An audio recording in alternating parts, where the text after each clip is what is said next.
राष्ट्रवादीचे अध्यक्ष शरद पवार यांनी राज्यातल्या आणि केंद्रातल्या भाजप सरकारवर जोरदार निशाणा साधलाय। मदरशांचा मुद्दा भाजप सरकारनं विनाकारण उकरून काढलाय अशी टीका पवारांनी केली आहे। तर एका वर्षात एवढी प्रगती करतील असं वाटलं नव्हतं, आता कळतंय अच्छे दिन काय असतात ते, असा मार्मिक चिमटा पवारांनी काढला।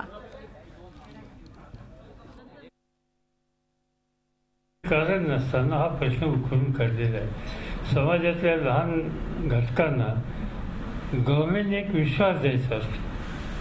आज त्या विश्वासाला धक्का बसेल अशा प्रकारचा निर्णय त्यांनी घेतला। ते म्हणतात की आम्ही होऊन देणार नाही, तर आम्ही त्याच्यामध्ये वाट बघतोय। पण मायनॉरिटीच्या संबंधी एक दिलासा देण्याची भूमिका राज्यकर्त्यांची असली पाहिजे।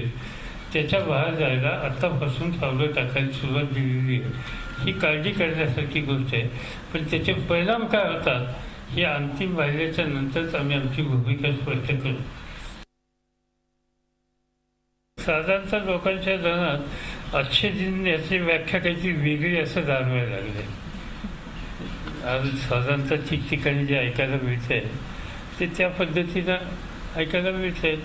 आता एका वर्षाच्या आत इतकी गतीनं प्रगती करतील असं काही कोणाला वाटलं नव्हतं, पण त्यांचं कौतुक केलं पाहिजे। झी 24 तास रहा एक पाऊल पुढे।